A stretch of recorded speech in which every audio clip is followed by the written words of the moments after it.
Students हमारा आज का टॉपिक है इक्विलिब्रियम ऑफ अ पार्टिकल। सबसे पहले तो हमने ये चीज़ क्लियर करनी है कि इक्विलिब्रियम क्या होता है।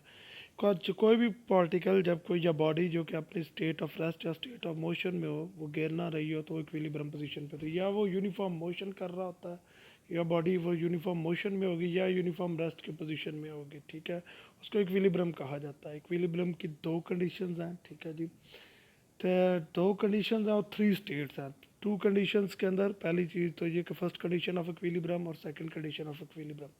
फर्स्ट कंडीशन ऑफ इक्विलिब्रियम है, ये कहती है कि बॉडी के ऊपर जितने भी रिजल्टेंट्स लगते हैं, रिजल्टेंट फोर्स लगती है, उनका नेट जोन सा है वो ज़ीरो होता है, ठीक है। सेकंड इक्विलिब्रियम फुकिया में ये कहता है कि जिसमें जितने भी टॉर्क किसी बॉडी के ऊपर आप करते हैं या पार्टिकल के ऊपर लगते हैं, तो उनका नेट जोन सा है वो हमारे पास ज़ीरो आता है, ठीक है जी। यानी कि उनके टोटल जो सम होता है वो ज़ीरो के इक्वल होता है। जब कोई बॉडी दोनों कंडीशन प्रूव कर रही होती है या सेटिस्फाई कर रही होती है, तो वो कंप्लीट इक्विलिब्रियम में होती है, ठीक है जी। इसी तरह इसकी थ्री स्टेट है। एक इसकी जो स्टेबल इक्विलिब्रियम है, एक अनस्टेबल इक्विलिब्रियम है और एक न्यूट्रल इक्विलिब्रियम है।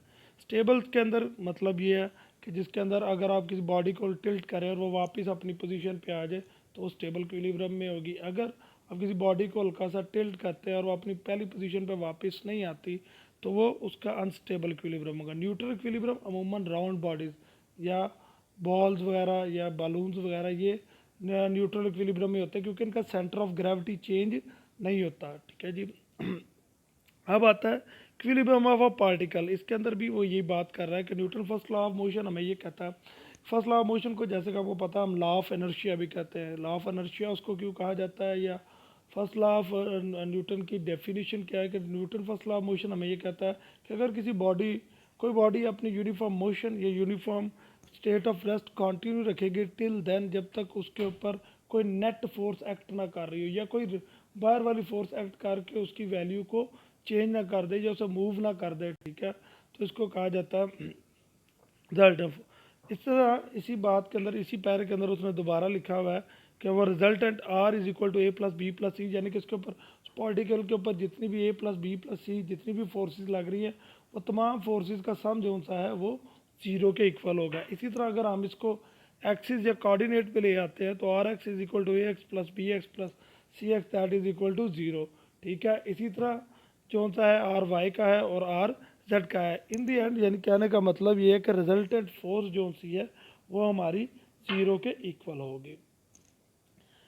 सेम इसी तरह आगे और एक चीज़ याद रखिए कि जब भी ये रिजल्टेंट फोर्स एक्ट करेगी, तो इन दोनों के दरमियान एफ डॉट डी यानी एफ डी कॉस थीटा की वैल्यू आएगी। तो आपको पता है जब हम डॉट प्रोडक्ट को ख़त्म करते हैं तो उसकी जगह कॉस थीटा यूज़ करते हैं। तो कॉस अगर 90 होगा तो वो ज़ीरो हो जाएगा, अगर किसी और एंगल पे होगा तो उसकी वैल्यू एज पर एंगल जोन सी है वो अप्लाई कर दी जाएगी।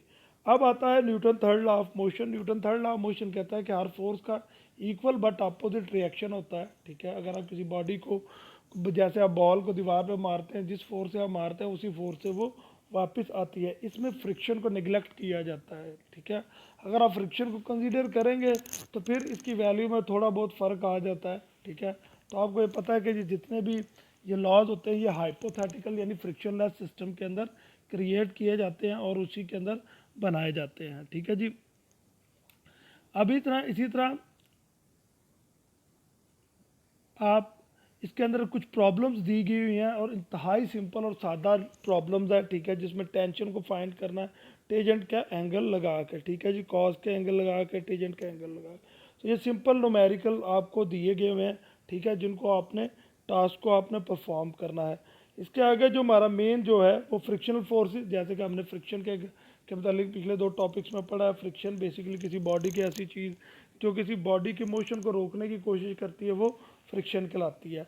इसके नीचे टेबल दिया गया हुआ है, अगर ये इस सवाल आप ज़रा ध्यान से देखें टेबल, इसके अंदर डिफरेंट मटेरियल्स की फ्रिक्शन कोएफिशिएंट ऑफ फ्रिक्शन दिया गया हुआ है। जब आप इन न्यूमेरिकल्स को सॉल्व करेंगे तो आपको इन मटेरियल के इन फ्रिक्शन की ज़रूरत पड़ेगी। आपने इससे कंसर्न करना है कि कौन से मटेरियल की फ्रिक्शन क्या है या कौन सी कोएफिशिएंट ऑफ फ्रिक्शन जो है किस जगह पे यूज़ होगा। Body on a inclined plane. अब आप बात करते हैं मेन टॉपिक के, इंक्लाइंड प्लेन क्या है। इंक्लाइंड प्लेन जब किसी बॉडी को किसी, आप जैसे एग्जांपल के तौर पे किसी ऐसी सरफेस जिसको हम स्लाइड कहते हैं, स्लाइड के ऊपर रखा जाता है और उसके जरिए फोर्स को नीचे उसको एक्ट किया जाता है। तो हमने पहले पढ़ा न्यूटन लॉ के ऊपर के फर्स्ट लॉ के अकॉर्डिंग, कोई बॉडी उस वक्त तक मूव या अपने यूनिफॉर्म मोशन या रेस्ट में रहेगी जब तक उस पर कोई एक्सटर्नल फोर्स जो सी है वो एक्ट नहीं करती। लेकिन अगर हम इसी चीज़ को आगे स्टडी करें और देखें कि अगर एक्सटर्नल फोर्स उस पर एक्ट नहीं करती और वो उसी जगह पे रहेगी, तो बॉडी के इंक्लाइंड रहने के बाद वही बॉडी उस इंक्लाइंड प्लेन के ऊपर एक फोर्स लगा रही है। तो और उसको इक्विलिब्रियम में रखने के लिए वो बॉडी, उस बॉडी को इक्विलिब्रियम में रखने के लिए इंक्लाइंड सरफेस भी एक फोर्स लगाएगी, जिसकी वजह से वो इक्विलिब्रियम पोजीशन में रहेगी। लेकिन अगर हम एक एक्सटर्नल फोर्स से थोड़ा सा धक्का देते हैं उस इंक्लाइंड चीज़ को, प्लेन पे पड़े हुए ब्लॉक को, तो वो ऑटोमेटिकली नीचे की तरफ मूव करेगा या ऊपर की तरफ मूव करेगा। ठीक है जी।